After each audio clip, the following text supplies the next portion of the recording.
कहानी शुरू होती है एक लड़के को दिखाते हुए जो कि एक कंपनी में काम करता है। रात के समय वो अकेला ही वहाँ कुछ ठीक करने जाता है, लेकिन उसका पैर एक मशीन में फंस जाने के कारण बहुत ज़्यादा जख्मी हो जाता है। रात का समय होता है जिस वजह से सभी हॉस्पिटल बंद होते हैं, लेकिन फिर भी वो किसी तरह लंगड़ाते हुए अपने अपार्टमेंट तक आ जाता है। अब सीन कट होता है और हम देखते हैं इस कहानी के मेन कैरेक्टर को, जिसका नाम है गुरु। गुरु एक 20 साल का बहुत ही स्पेशल लड़का है, जिसका नेचर तो बच्चों की तरह होता है, लेकिन उसका दिमाग किसी सुपर कंप्यूटर से कम नहीं। उसकी याददाश्त इतनी स्ट्रांग होती है कि उसे हर बात याद रहती है। गुरु की लाइफ में सिर्फ दो ही लोग होते हैं, एक उसकी बेस्ट फ्रेंड नामू जो कि उसके घर के सामने ही रहती है, एंड उसके फादर जो कि गुरु से बहुत ज़्यादा प्यार करते हैं। तभी गुरु के फादर के पास एक क्लाइंट का कॉल आता है। ये दरअसल एक कंपनी चलाते हैं जिसका नाम है move to heaven.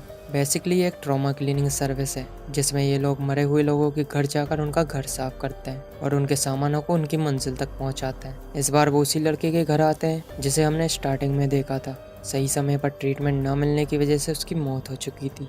Guru and उसके फादर अपने काम को बहुत ही रिस्पेक्टफुली एंड शिद्दत से करते हैं। इनके लिए ये बहुत ही खास काम होता है। ये दोनों मरे हुए इंसान के सामानों के जरिए उनकी लाइफ से रिलेटेड कई सारी मेमोरीज को भी जान लेते हैं। थोड़ी देर में वो दोनों साफ सफाई करके सारा सामान कूड़े में दे देते हैं और जरूरी सामान एक बॉक्स में रख लेते हैं, जिससे कि उस मरे हुए इंसान की यादें जुड़ी हो, ताकि वो उन्हें उनकी मंजिल तक पहुंचा सके। अगले सीन में हम उस मरे हुए लड़के के पेरेंट्स को देखते हैं, जो कि दोनों ही गूंगे बहरे होते हैं। कंपनी का मैनेजर उनके पास आता है और उन्हें समझाता है कि आपके बेटे की मौत उसके रूम में हुई थी, वह तो काम पर भी नहीं आया था, इसलिए कंपनी इसके जिम्मेदार बिल्कुल भी नहीं है। और वो लोग मुआवजे के तौर पर उन्हें कुछ पैसे भी दे देते हैं। जिसके बाद गुरु और उसके फादर वहाँ आते हैं और उस लड़के के पेरेंट्स को उसके सामान दे देते हैं, जिसे देखकर वो इमोशनल हो जाते हैं। उस बॉक्स में उस लड़के का मोबाइल भी होता है, जिसमें कंपनी के साथ हुई चैट हिस्ट्री भी होती है, जिससे उस लड़के की माँ को पता चलता है कि कंपनी वालों ने उसे कंपनी में कुछ ठीक करने के लिए भेजा था। ये कंपनी की लापरवाही थी जिसकी वजह से उसकी मौत हुई। उस लड़के की माँ चैट्स देखकर और भी ज्यादा इमोशनल हो जाती है।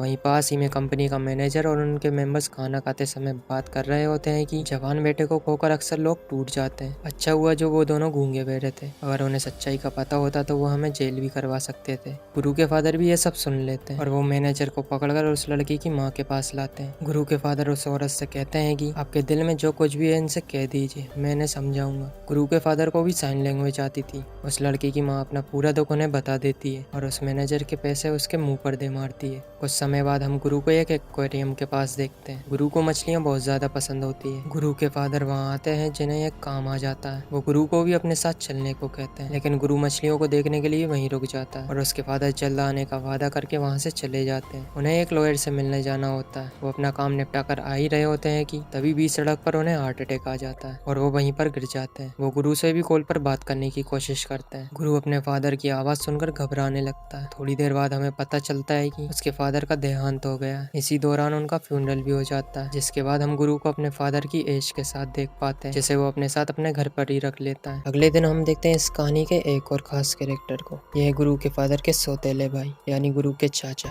या कहें अंकल, जो कि अभी अभी जेल से छूटे होते हैं। एक लॉयर वहाँ आता और कहता है कि मुझे गुरु के फादर ने यहाँ आने को कहा था, अब वो इस दुनिया में नहीं रहे। गुरु के फादर को पहले से पता था कि एक ना एक दिन उनकी बीमारी के चलते उनकी डेथ हो जाएगी। गुरु के अंकल को उनकी मौत से कोई फर्क नहीं पड़ता। ऐसा क्यों है ये हमें आगे पता चलेगा। वो लॉयर उससे कहता है कि गुरु को एक गार्डियन की जरूरत है, उसकी फैमिली में अब तुम्हारे सिवा कोई नहीं, लेकिन वो गुरु का गार्डियन बनने से मना कर देता है। थोड़ी देर बाद हम उसे एक बॉक्सिंग क्लब में देखते हैं, जहाँ क्लब की ओनर उससे मिलने आती है और पूछती है कि वापस रिंग में कब उतर रहे हो। गुरु के अंकल यहाँ के बेस्ट बॉक्सर हुआ करते थे, लेकिन अब वो बॉक्सिंग नहीं करते। वहाँ से जाते जाते वो क्लब की ओनर से पूछता है कि अच्छा ये बताओ कि किसी का गार्डियन बनना कैसा होता है। तब अचानक उसका मन बदल जाता है और वह जल्दी से उस लॉयर के पास जाता है और कहता है कि बताओ कि मुझे कहाँ साइन करना है, मैं गार्डियन बनने के लिए तैयार हूँ। वो लॉयर कहता है कि ठीक है, लेकिन इसकी कुछ शर्तें हैं। तो हमें पहले गुरु के साथ रहना होगा और अगले 3 महीने तक उससे दोस्ती बढ़ानी होगी और उसके साथ मूव टू हेवन में काम भी करना होगा।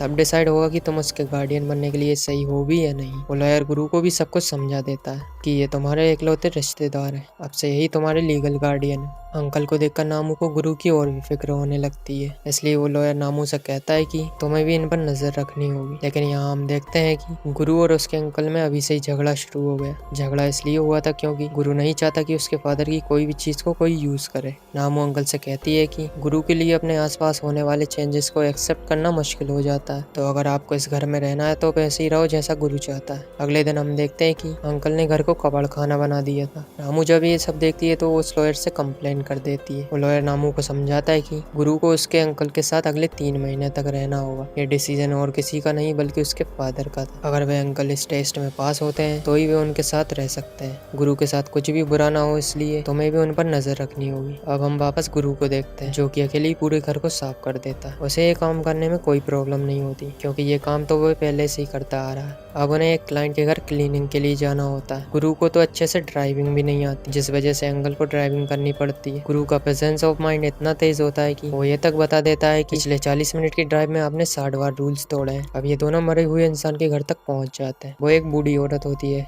जिसकी यहाँ पर मौत हुई। वे दोनों उस औरत के बेटे से भी मिलते हैं जिसके साथ उसकी वाइफ भी होती है। वे दोनों इनसे कहते हैं कि अंदर जो कुछ भी मिले, पैसे या कोई भी बैंक डॉक्यूमेंट, तो सही सलामत हम तक पहुंचा देना और कुछ भी चुराने की कोशिश मत करना। गुरु और अंकल उस घर के अंदर जाते हैं। वे दोनों देखते हैं कि उस जगह की हालत बहुत ज्यादा खराब है। जिस जगह पर वो औरत मरी थी उस जगह पर तो कीड़े भी लग गए थे। ये देखकर अंकल को तो उल्टी तक आ जाती है और वो वहाँ से बाहर आ जाते हैं। यहाँ की ये हालत इसलिए होती है क्योंकि उस औरत की बॉडी उसके मर जाने के 3 हफ्ते बाद मिली थी। वो यहाँ अकेले ही रहती थी। यहाँ गुरु को अकेले ही सब कुछ साफ करना पड़ता है। जैसा कि उसके फादर ने सिखाया था वो अपना काम वैसे ही शुरू करता है। गुरु एक येलो बॉक्स में उस औरत की यादों से जुड़े सामानों को रखकर उस बूढ़ी औरत के बेटे को लौटाता है। वो सबसे पहले देखता है कि उसमें कोई कैश या बैंक डॉक्यूमेंट है या नहीं, लेकिन उसकी किस्मत इतनी खराब होती है कि उसमें उसे कुछ भी नहीं मिलता। वो लोग गुरु से पूछते हैं कि क्या तुम्हें कोई कैश नहीं मिला? तब गुरु कहता है कि अंदर कुछ कैश है। वो पैसे फर्श के नीचे होते हैं जिस पर उस औरत की बॉडी पड़ी हुई थी। ऐसे बहुत ज्यादा गंदे हो चुके थे, लेकिन फिर भी वो दोनों लालची लोग बेशर्मों की तरह उन पैसों को इकट्ठा करने लगते हैं और गुरु से कहते हैं कि तुम इसे साफ तो कर दोगे ना? गुरु कहता है कि इन्हें एक स्पेशल तरीके से साफ किया जा सकता है। वे दोनों सारे पैसे गुरु को थमा देते हैं और कहते हैं कि इन्हें साफ करके हम तक पहुंचा देना और पैसे चुराने की कोशिश मत करना। हमने सारे पैसे गिन लिए। वहाँ की पूरी सफाई करने के बाद कबाड़ के सामान कबाड़ वाले को दे देते हैं। काम पूरा होने के बाद गुरु अंकल से पूछता है कि वो दोनों कहाँ गए क्योंकि उन्हें ये येलो बॉक्स लौटाना है। वो दोनों वहाँ से जा चुके थे इसलिए गुरु उस बॉक्स को अपनी गाड़ी में रख लेता। लेकिन अंकल का दिमाग घूमता है कि जब उसकी फैमिली को इसकी परवाह नहीं तो हमें इसे क्यों रखे, इसलिए अंकल उस बॉक्स को कबाड़ वाली गाड़ी में पटक देते हैं। अब थोड़ी देर फ्रेश होने के बाद हम गुरु और अंकल को खाना खाते हुए देखते हैं। अंकल को तो अभी भी बदबू आ रही होती है लेकिन गुरु को तो इन सब की आदत होती है। उसने तो इससे भी बुरे हाल देखे। अब रात के समय हम गुरु को एक एक नोट को साफ करते हुए देखते हैं। अगले दिन उन नोटों को जमाते हुए गुरु अपने फादर की कही गई बातों को याद करने लगता है कि हम मरे हुए इंसान का दिमाग कैसे पढ़ सकते हैं। उसके लिए हमें उनके सामानों को देखना होगा और उन्हें स्टडी करना होगा और फिर अचानक से हमें वह सब कुछ दिखाई देगा जो मरने वाला इंसान हमें दिखाना चाहता है, बिल्कुल एक पजल की तरह। उसके बाद गुरु और उसके अंकल तुरंत एक बैंक में पहुंच जाते हैं। वहाँ गुरु ने एक अकाउंट नंबर बताता और पूछता है कि क्या मिस ली का अकाउंट इसी बैंक में? मिस ली वही बूढ़ी औरत थी जो कि अब नहीं रही।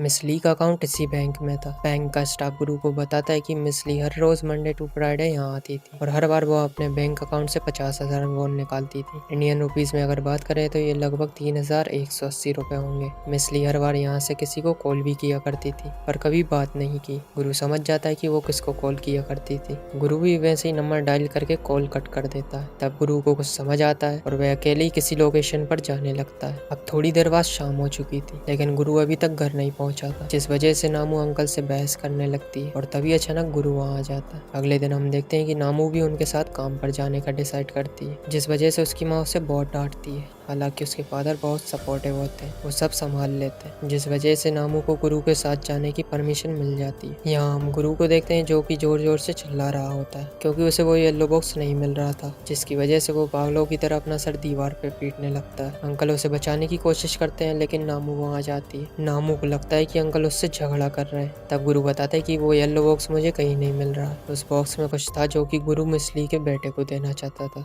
तब घुमा पर आकर अंकल कहते हैं कि वह बॉक्स तो मैंने कबाड़ वाले ट्रक में फेंक दिया था और उसकी फैमिली को इसकी परवाह नहीं तो हम उसको रखकर क्या करेंगे। ये तीनों जल्दी से कबाड़ वाले के पास जाते हैं और उस येलो बॉक्स के बारे में पूछते हैं। फिर ये चारों ही पागलों की तरह उस बॉक्स को ढूंढने लगते हैं। अंकल को वो बॉक्स मिल भी जाता है। गुरु जल्दी से उस बॉक्स को लेकर मिस ली के बेटे के पास जाता है। वह आदमी गुरु से अपने पैसे मांगता जो कि उसने साफ करने के लिए दिए थे, लेकिन गुरु कहता है कि पहले आपको मेरे साथ आना होगा, उसके बाद आपको पैसे मिलेंगे। इसी चक्कर में वो आदमी गुरु से बहस करने लगता है। तभी गुरु वहाँ से भागता है और सभी उसके पीछे पीछे पीछे भागने लगते हैं। भागते भागते वो सब एक शॉप तक पहुंच जाते हैं, जहां हमें पता लगता है कि उसकी माँ उससे कितना प्यार करती थी। वो बैंक से पैसे इसलिए निकाला करती थी क्योंकि वो अपने बेटे के लिए एक सूट खरीदना चाहती थी। तब उस आदमी को अपनी माँ के प्यार की अहमियत समझ आती है। इस पहेली को सुलझाकर गुरु ने अपनी नजरों में एक अचीवमेंट हासिल किया। अब शाम के समय हम अंकल को जॉगिंग करते हुए देख पाते हैं। वहाँ बॉक्सिंग क्लब की ओनर उससे मिलने आती है और उसे अपने साथ ले जाती है। नामू भी ये सब देख लेती है। क्लब की ओनर अंकल को इसलिए लेने आई होती है क्योंकि उसे एक बॉक्सिंग मैच करवाना था। अंकल को ना चाहते हुए भी उसके साथ जाना पड़ता है क्योंकि अंकल के ऊपर उनका कर्ज होता है। सुबह होने पर नामू गुरु से पूछती है कि अंकल कहाँ गए, लेकिन तभी अंकल वहाँ आ जाते हैं, जिन्हें काफी सारी चोटें लगी हुई थी। अब थोड़ी देर बाद हम देखते हैं कि गुरु को एक और क्लाइंट के यहाँ ट्रॉमा क्लीनिंग के लिए जाना होता है। नामू भी अपनी माँ को पागल बनाकर उनके साथ हो जाती है। ये सब अपने क्लाइंट की लोकेशन तक पहुँच जाते हैं। इस बार तो यहाँ पुलिस भी होती है क्योंकि यहाँ किसी का मर्डर हुआ था। उनमें से एक पुलिस ऑफिसर नामू का फ्रेंड भी होता है, जो कि गुरु को भी पहले से जानता है। वो नामू से पूछता है कि तुमने ये काम कब शुरू किया। नामू बताती है कि वो सिर्फ गुरु की मदद कर रही है क्योंकि अभी अभी उसके फादर की डेथ हो गई थी। पुलिस की इन्वेस्टिगेशन से हमें पता चलता है कि जिस औरत का यहाँ मर्डर हुआ उसका नाम भी मिसली होता है। दरअसल उसके मंगेतर किम और उसके बीच में बहस चल रही थी, जिसमें गलती से मिसली को चाकू लग जाती है। अगले सीन में हम मिस्टर किम को कस्टडी में देखते हैं, जो कि अपने बयान में कहते हैं कि मैं उसे पसंद करता था और शादी करना चाहता था। मुझे लगा था कि उसने मुझे खुद से दूर इसलिए किया, शायद शादी का नाम सुनकर उसे भी डर लगा होगा। मुझे लगा ये वही है जिससे मैं शादी करना चाहूँगा। शायद इसी उतावलेपन से वो मुझसे घबरा रही थी, इसलिए मैं उससे रात में मिलने ये बताने के लिए गया कि मुझे शादी की कोई जल्दी नहीं है। वो घबराई हुई थी, इसलिए उसने अपने हाथों में चाकू उठा लिया और जब मैंने उसे रोकना चाहा तो वह चाकू गलती से उसी को लग गया, जिसके बाद तुरंत मैंने एम्बुलेंस को कॉल किया। अब सीन शिफ्ट होता गुरु पर, जो कि वहाँ की सफाई करना शुरू कर देता है और उस मरे हुए इंसान से जुड़ी यादों को हमेशा की तरह एक येलो बॉक्स में रख लेता है। गुरु का काम सिर्फ साफ सफाई करना नहीं होता है, बल्कि हर चीज पर गौर करते हुए अपना काम करता है, जैसा कि एक इन्वेस्टिगेटर करता है। वहाँ के सामानों के जरिए गुरु को पता चलता है कि मिसली एक टीचर थी, इसलिए वो उनके स्कूल जाता है क्योंकि मिसली ने अपने छोटे छोटे स्टूडेंट्स के लिए कुछ गिफ्ट्स रखे थे, जिन्हें वह उन्हें गिफ्ट करना चाहती थी। गुरु और नामू दोनों ही उससे स्कूल में जाते हैं और अंकल वहीं रुककर रूम की फ्लोरिंग साफ करने लग जाते हैं। अंकल को फ्लोरिंग साफ करते हुए अपना बचपन याद आ जाता है। उनके बचपन की कहानी भी बहुत दुख भरी होती है, जिसे हम आगे की कहानी में जान पाएंगे। यहाँ गुरु स्कूल जाकर वह सभी गिफ्ट्स को वहाँ दे देता है और वो मिसली की एक फ्रेंड से भी मिलता है, जो कि कहीं ना कहीं अपने आप को मिसली का मौत का जिम्मेदार भी मानती है, क्योंकि उसी के शादी के दिन मिस्टर किम और मिसली पहली बार मिले थे। पहली मुलाकात में मिस्टर किम को उससे प्यार हो गया, वो उसे डेट करना चाहता था, लेकिन मिसली के साथ शायद कुछ और ही हो रहा था। वो सब कुछ बर्दाश्त करके सब ठीक होने का इंतजार कर रही थी। जब चीजें बर्दाश्त से बाहर हुई तो उसने लोगों से मदद मांगने की भी कोशिश की, लेकिन किसी ने उसका यकीन नहीं किया। जब तक मैं मिसली की हालत समझ पाती तब तक बहुत देर हो चुकी थी। वो इसी वजह से अपनी नौकरी छोड़कर जाना चाहती थी, लेकिन जब मिस्टर किम को ये पता चला तो वो उससे मिलने गया और उस रात जो मिसली के साथ हुआ वो कोई एक्सीडेंट नहीं हो सकता। उसने इसे सेल्फ डिफेंस का नाम दिया, लेकिन मुझे इस पर बिल्कुल यकीन नहीं। अब थोड़ी देर बाद रात में सोते समय गुरु उस मर्डर केस के बारे में सोचने लगता है। तब उसे याद आता है कि वहाँ एक कैमरा होना चाहिए, क्योंकि उन्हें वहाँ कैमरे की यूजर गाइड तो मिली थी, लेकिन सफाई करते समय उन्हें वो कैमरा कहीं नहीं मिला। गुरु और अंकल रात में ही वहाँ कैमरा को ढूंढने जाते हैं। गुरु बताता है कि वो एक वाइड एंगल कैमरा है विद वायरलेस वाईफाई ट्रांसमिशन के साथ, जो कि 360 डिग्री घूमता है। रूम का ऐसा कोई कोना नहीं जिससे कि उससे नजर न रखी जा सके।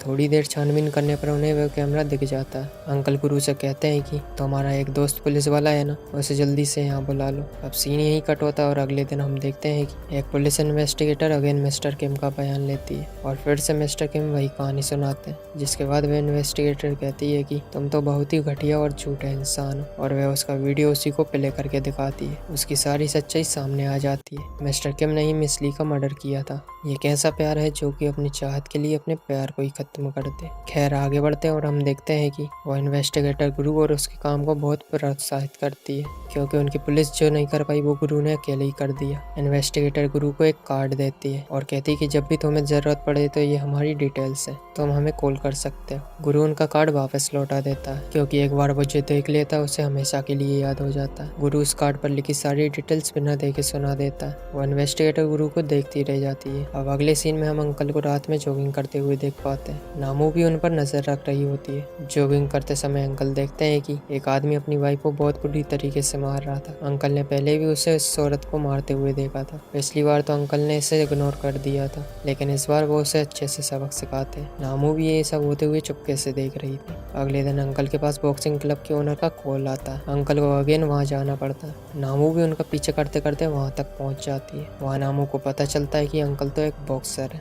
अब अगले दिन ये तीनों इमरजेंसी में एक क्लाइंट के यहाँ जाते हैं, जो कि इन्हें एक्स्ट्रा पे भी करता है। यहाँ जिस लड़के की मौत हुई थी वह एक डॉक्टर था, जिसका नाम था मिस्टर सुयन। उसकी मौत एक पेशेंट के हमले की वजह से हुई थी। यहाँ हमें पता चलता है कि मिस्टर सुयन और उसके फादर के रिलेशन कुछ अच्छे नहीं होते। इसका रीज़न भी कुछ अटपटा सा या थोड़ा यूनिक होता है, जो कि जल्दी रिवील होगा। यहाँ गुरु एज ऑलवेज हमेशा की तरह मरे हुए इंसान से जुड़ी यादों वाले सामान एक बॉक्स में रख लेता है। गुरु को एक लेटर भी मिलता है, जिसके बारे में वह मिस्टर सुयन के फादर से पूछता है कि क्या आप जानते हैं कि ये लेटर किसके लिए लिखा गया है। लेकिन मिस्टर सुयन के फादर उसकी कोई भी याद को नहीं रखना चाहते थे, इसलिए वो उस लेटर को जला देते हैं। लेकिन गुरु उसे जलने नहीं दे सकता था, इसलिए वो उस लेटर को बचाने के लिए अपने हाथ आग में दे देता है। उसके हाथों में उस लेटर के सिर्फ टुकड़े लगते हैं। अब थोड़ी देर बाद गुरु उस येलो बॉक्स को अपने घर ले आता है। उनके सामानों के जरिए पता चलता है कि मिस्टर सुयन किसी से प्यार करते थे, जो कि एक चेलो प्लेयर है। चेलो एक म्यूजिकल इंस्ट्रूमेंट होता है। गुरु को एक म्यूजिक कॉन्सर्ट का टिकट भी मिलता है, जिसमें मिस्टर सुयन अगले दिन जाने वाले थे। इस शो में 4 कैंडिडेट होते हैं, जिनमें 3 लेडीज एंड एक बॉय होता है। अब गुरु को पता लगाना होगा कि इन चारों में से मिस्टर सुयन किसे प्यार करता था।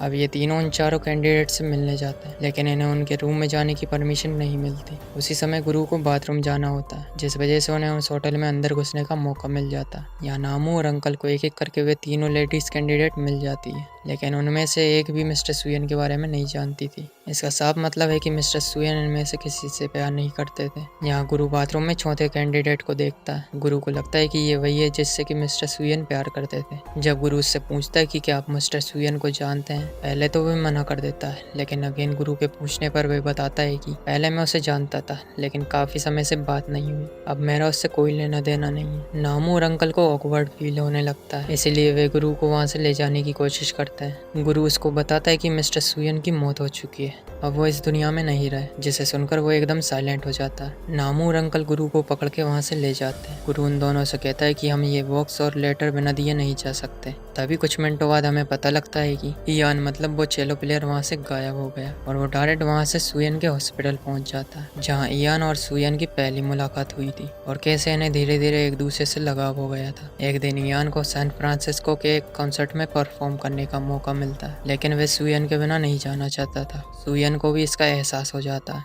इसलिए वो भी बहाना मार देता है कि हम दोनों वहाँ साथ जाएंगे। लेकिन जब जाने का समय आता है तो सुयन मना कर देता है। ऐसा उसने जानबूझकर किया था, क्योंकि उनका ये रिलेशन किसी गर्लफ्रेंड बॉयफ्रेंड की तरह होता है, जिससे कि सुयन के फादर को बहुत ज़्यादा इंसल्टेड फील हो रहा था, क्योंकि वह एक बड़े बिजनेसमैन होते हैं। अब इसकी वजह से सुयन और इयान के बीच में दरार आ चुकी थी, जिसकी वजह से दोनों अपने अपने रास्ते हो जाते हैं। यहाँ हम देखते हैं कि गुरु, नामू और अंकल तीनों इयान को ढूंढते ढूंढते उसके पास पहुंच जाते हैं। गुरु को पता था कि इयान कहाँ हो सकता है। वहाँ गुरु वो येलो बॉक्स और जला हुआ लेटर इयान को देता है। लेटर तो गुरु ने पढ़ लिया था, इसलिए उसे सब पता होता है कि उसमें क्या लिखा था। उस लेटर में सुयन ने अपना प्यार जताया होता है। जिसके बाद हम कॉन्सर्ट देखते हैं, जहाँ इयान सुयन को ट्रिब्यूट देते हुए अपना परफॉर्मेंस देता है। अब थोड़ी देर बाद हम गुरु और अंकल को अपने घर पर देखते हैं, जो कि सुयन एंड इयान को देखकर अपनी लाइफ के सबसे स्पेशल पर्सन को याद करने लगते हैं। मिस्टर सुयन ने तो अपने दिल की बात कह दी थी, लेकिन कई बार ऐसा होता है कि हम किसी से अपने दिल की बात नहीं कह पाते या उन्हें नहीं समझा पाते।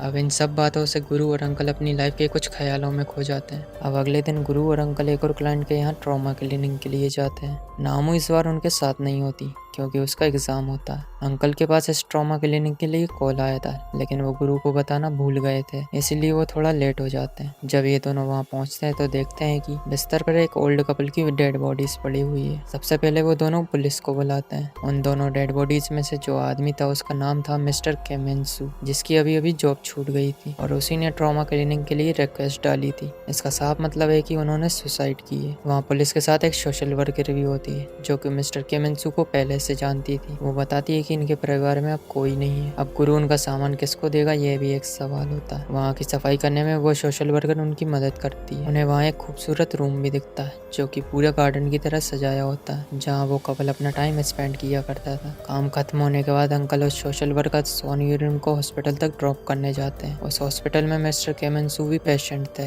अंकल भी वहाँ एक पेशेंट से मिलने जाते हैं जो कि अंकल का एक स्टूडेंट था और अंकल की वजह से आज वो कोमा में। इसी की वजह से अंकल जेल गए थे। कैसे वो स्टूडेंट कोमा में गया और अंकल जेल गए, ये हमें जल्दी पता चलेगा। अब थोड़ी देर बाद हमें यहाँ पता चलता है कि मिस्टर केमेंसू को लास्ट स्टेज पेनक्रियाटिक कैंसर था। वो मरने वाले थे, लेकिन उसकी वाइफ की आखिरी इच्छा थी कि उसकी मौत पहले हो, इसीलिए वो दोनों सुसाइड कर लेते हैं, क्योंकि इनकी फैमिली में भी एक दूसरे के सिवा कोई नहीं होता। ये दोनों बहुत ही अच्छे इंसान थे। दोनों एक दूसरे के लिए जीते थे और आखिर में एक दूसरे के लिए इस दुनिया को अलविदा भी कह गए। कुछ देर बाद इन दोनों का फ्यूनरल भी हो जाता, जहाँ कुछ लोग और भी इन्हें श्रद्धांजलि देने आते हैं। एंड उनमें एक प्यारी सी लड़की भी थी। गुरु उस कपल के सामान उस लड़की को दे देता, क्योंकि वो लड़की उस कपल के यहाँ आती रहती थी। फ्यूनरल के बाद हम यहाँ देखते हैं कि गुरु अंकल से कहता है कि आपका रंग बदल रहा है, आपके कान लाल हो गए हैं। ये सब उस सोशल वर्कर मिस सोनी यूरिन के बात करने की वजह से हो रहा था। अगले दिन मिस सोनी यूरिन अंकल को एक फ्लावर पॉट गिफ्ट करती है। ये फूल तब देते हैं जब कोई दिल की बात समझ जाता है। ये फूल इसलिए भी थे क्योंकि मिस सोनी यूरिन को इनके साथ काम करके अच्छा लगा था। अब रात के समय अंकल के पास उसी हॉस्पिटल से कॉल आता है, जहाँ अंकल का एक स्टूडेंट सुचोल कोमा में था। उस लड़के की सिस्टर बताती है कि सुचोल की कंडीशन बहुत ज़्यादा क्रिटिकल है। अंकल जल्दी से वहाँ भाग कर जाता है। एक डॉक्टर उन्हें बताता है कि उसकी जल्द से जल्द एक सर्जरी होगी, जिसमें बहुत ज़्यादा पैसे खर्च होंगे, नहीं तो उसकी जान भी जा सकती है। अंकल वहाँ से जल्दी से भागकर अपने घर आते हैं और कुछ डॉक्यूमेंट वहाँ से निकाल कर उस क्लब ओनर के पास जाते हैं। अब हम थोड़ा फ्लैशबैक में जाते हैं, जहाँ हम देखते हैं कि अंकल सुचोल से कैसे मिला। एक दिन अंकल अपने बॉक्सिंग क्लब से घर आ रहे थे। वो देखते हैं कि कुछ लड़के मिलकर एक कमजोर इंसान को मार रहे थे, जिसका नाम होता है सुचोल। वो इतना कमजोर होता है कि वो कुछ कर भी नहीं सका। अंकल दूर से सब कुछ देख रहे थे, लेकिन जब वो पुल से कूदने वाला होता है तभी अंकल वहाँ आ जाते हैं। अंकल पहले तो उन सभी को समझाते हैं कि उसे जाने दो, लेकिन फिर भी उनके ना मानने पर अंकल उनके अच्छे से मार लगाते हैं और इस तरह सुचोल की जान बच जाती है। अंकल सुचोल से कमजोर बोलकर वहाँ से चले जाते हैं। एक दिन सुचोल अंकल को ट्रेनिंग करते हुए देख लेता है। सुचोल अंकल से रिक्वेस्ट करने लगता है कि मुझे भी बॉक्सिंग सीखना है, लेकिन अंकल ऐसे कमजोर लोगों से दूर रहता है। सुचोल कुछ दिन तक रोज वहाँ आने लगता है, जिस वजह से अंकल भी उसको सिखाने के लिए तैयार हो जाते हैं। देखते ही देखते कड़ी मेहनत के साथ सुचोल प्रोफेशनल लेवल का बॉक्सर बन जाता है। लेकिन फिर एक दिन ऐसा आता है जब जिंदगी इन दोनों को आमने सामने ला खड़ा करती है। ये सब उस क्लब ओनर ने अंकल को बिना बताए प्लान किया था। ये क्लब ओनर गैर कानूनी तौर से बॉक्सिंग क्लब चलाती है। सुचोल को कुछ पैसों की जरूरत होती है, क्योंकि अब वो बॉक्सिंग छोड़कर अपने फादर के साथ एक शॉप खोलना चाहता था, इसलिए वो यहाँ इस फाइट का हिस्सा बना। लेकिन अब वे दोनों कुछ रूल्स और मजबूरियों के चलते उस फाइट को छोड़ भी नहीं सकते। इस फाइट में अंकल का जीतना जरूरी होता है, क्योंकि ये फाइट पहले से ही प्लान होती है। अगर सुचोल जीतता भी है तो आखिर में यहाँ लफड़ा होने वाला है, इसलिए अंकल को इस फाइट का जीतना जरूरी होता है। लेकिन यहाँ इस फाइट में सुचोल के साथ कुछ गलत हो जाता है। अंकल का एक गलत पंच और सुचोल सीधा कोमा में चला जाता है। अब हम वापस प्रेजेंट में आते हैं, जहाँ अंकल क्लब के ओनर से कुछ पैसे मांगता है ताकि वो सुचोल की सर्जरी करवा सके, जिसके लिए वो कुछ गिरवी भी रख देते हैं। वो क्लब ओनर अंकल को एक ऑफर देती है कि एक बड़ी फाइट होने वाली है, जिससे कि उसके सारे पुराने पैसे माफ हो जाएंगे और सर्जरी के लिए भी पैसे मिल जाएंगे। अंकल उसका ऑफर एक्सेप्ट कर लेते हैं और उन्हें पैसे मिल जाते हैं, जिसके बाद वो जल्दी से हॉस्पिटल आते हैं। लेकिन वहाँ आते ही अंकल को पता चलता है कि सुचोल अब इस दुनिया में नहीं रहा। हमारी लाइफ में कुछ रिश्ते अपने खून से बने रिश्तों से भी बढ़कर हो जाते हैं। ऐसा ही अंकल के साथ हुआ।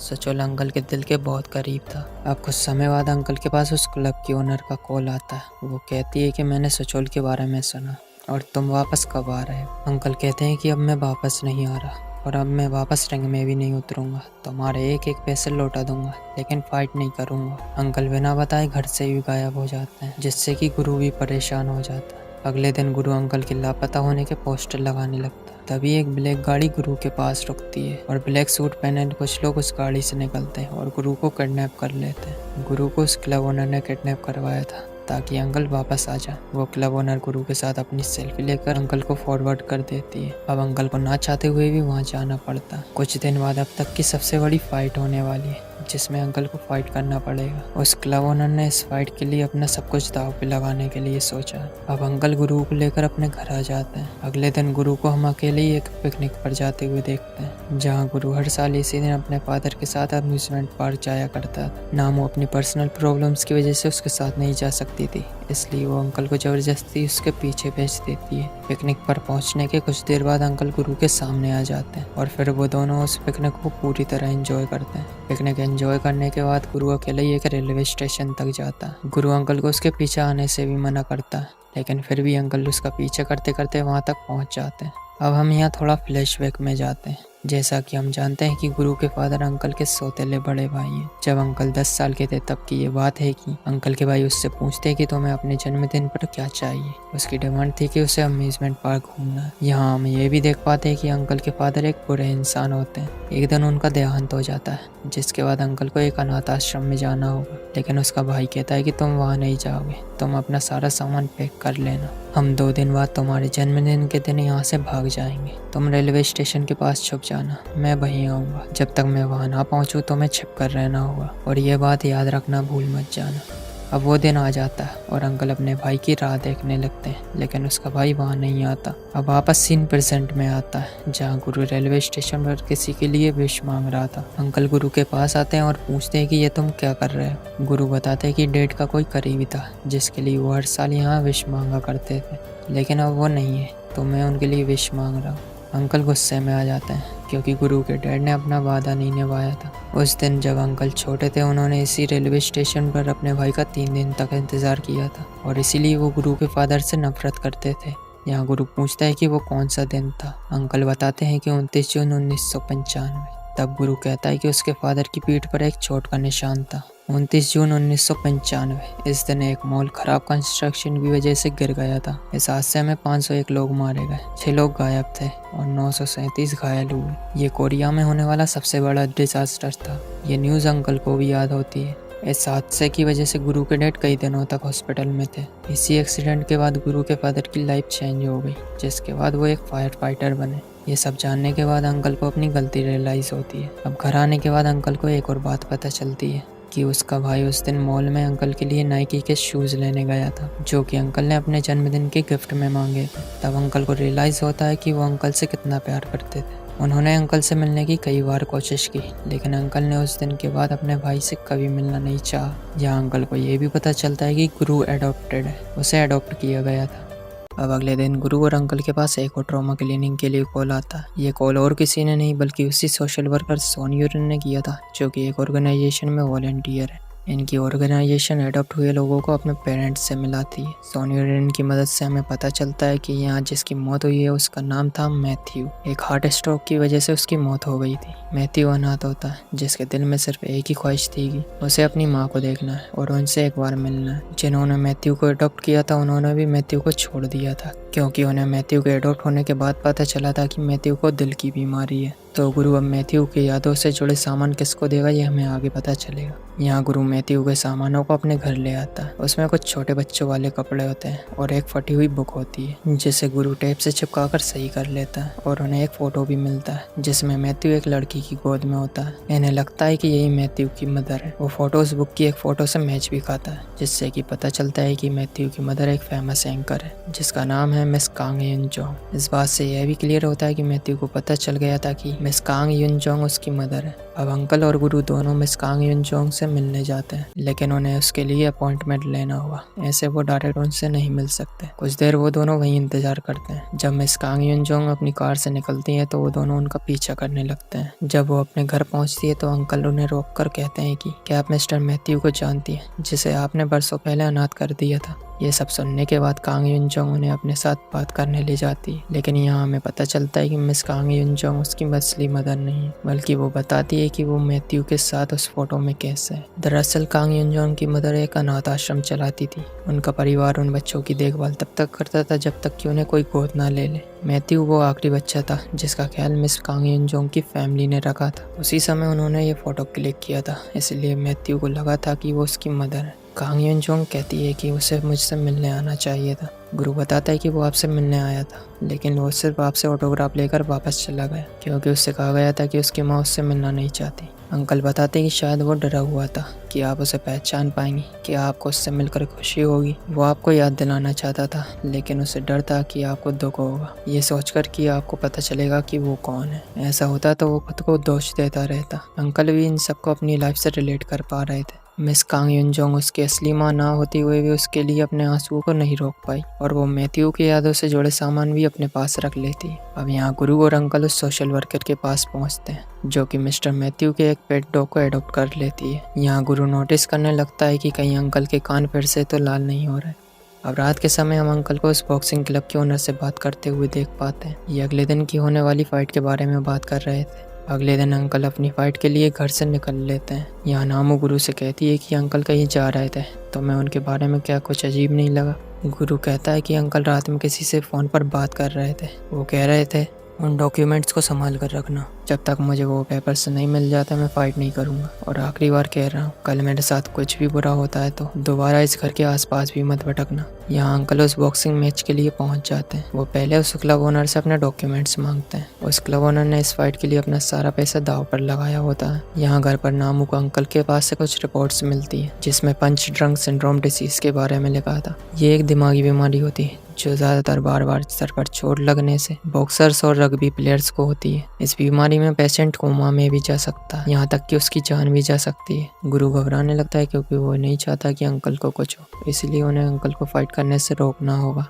अब हम देखते हैं कि अंकल की फाइट शुरू हो जाती है। यहाँ गुरु और नामो भी अंकल को फाइट करने से रोकने के लिए घर से निकल लेते हैं। बीच रास्ते में गुरु उस पुलिस इन्वेस्टिगेटर को भी इस इलीगल फाइट के बारे में इन्फॉर्म कर देता है। गुरु और नामो वहाँ पहुँच जाते हैं, लेकिन अब इन्हें यहाँ समझ नहीं आता कि इस फाइट को कैसे रोका जाए। लेकिन गुरु को लाइट ऑफ करने का आइडिया आता है। वो तुरंत जाकर वहाँ की लाइट्स को ऑफ कर देता है। उसे इस लाइट की जानकारी इसलिए होती है क्योंकि जब वो पिछली बार यहाँ आया था तो उस क्लब ओनर ने यहाँ की लाइट्स को ऑन किया था। अब यहाँ जैसे ही लाइट्स ऑफ होती है वहाँ पुलिस आ जाती है। सभी लोग वहाँ से भागने लगते हैं। गुरु और नामू अंकल को कम्बल में छिपाकर वहाँ से निकालते हैं और अंकल को हॉस्पिटल ले जाने की बात करते हैं क्योंकि उन्हें लगता है कि अंकल को पंच ड्रंक सिंड्रोम डिसीज है। वो रिपोर्ट्स जिसमें इन्होंने पंच ड्रंक सिंड्रोम डिसीज के बारे में पढ़ा था वो दरअसल सचोल की थी। अंकल को कोई बीमारी नहीं होती, जिसके बाद अंकल को फाइट में लगी चोटों पर पट्टी भी हो जाती है। अब हम देखते हैं कि अगले दिन इनका लॉयर इनके घर आता है। वो इस सिलसिले में आया था कि मेमोरियल पार्क वालों का कॉल आया था क्योंकि वो गुरु से बात करना चाहते थे, लेकिन गुरु ने उनका कॉल ही नहीं उठाया था। गुरु ने अपने फादर की एज को अभी तक अपने पास रखा था। गुरु बिना कुछ बोले वहाँ से अपने रूम में चला जाता,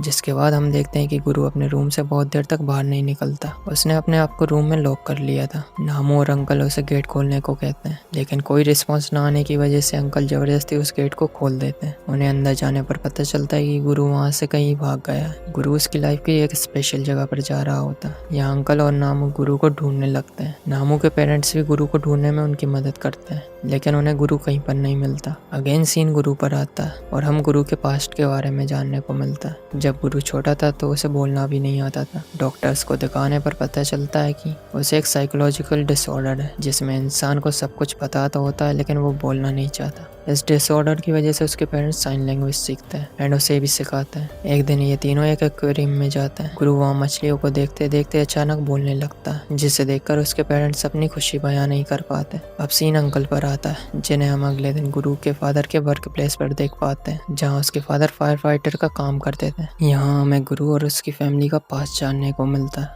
एक दिन गुरु के फादर अपने वर्क प्लेस पर होते हैं। सर्दी का मौसम था और यहाँ पर बर्फ गिर रही थी। तभी रिंग बजती और सभी अपनी ड्यूटी पर लग जाते हैं। इनके पास कंप्लेन आई थी कि एक वाटर टैंक में एक बिल्ली फंस चुकी है। ये अपने आप से कहने लगते कि हम फायर फाइटर हैं या एनिमल रेस्क्यू वाले। खैर ये सब वहाँ पहुँच जाते हैं। गुरु के फादर जब टैंक के अंदर जाते हैं तो वो देखते हैं कि ये कोई बिल्ली का बच्चा नहीं बल्कि इंसान का बच्चा है। वो सब जल्दी से बिना देरी किए उसे हॉस्पिटल भेजते हैं। गुरु के फादर थोड़ी देर बाद उसे देखने जाते हैं, जो कि अभी तक सही सलामत होता है। गुरु की मदर ही उस बच्चे से मिलती है और कई दिनों तक ये सिलसिला चलता रहता है। लेकिन अब वो समय आ जाता है जब उस बच्चे को विदेश में कोई अडॉप्ट कर लेगा। लेकिन गुरु के पेरेंट्स को उस बच्चे से इतना लगाव हो जाता है कि अब वो उसे खुद से दूर नहीं करना चाहते, जिस वजह से वो डिसाइड करते हैं कि वो उस बच्चे को अडॉप्ट कर लेंगे। वो उस बच्चे का नाम रखते हैं गुरु। अब धीरे धीरे समय गुजरता है और गुरु की मदर कमज़ोर होती जा रही थी। उसे कैंसर था पर उसे इलाज नहीं करवाना था। वो अपनी बाकी की ज़िंदगी अपने बेटे के साथ बिताना चाहती थी। उसके बाद गुरु के फादर ने फायर फाइटर की जॉब से इस्तीफा दे दिया था और उसकी वाइफ जब तक जिंदा रही तब तक उन्होंने हर पल एक साथ बिताया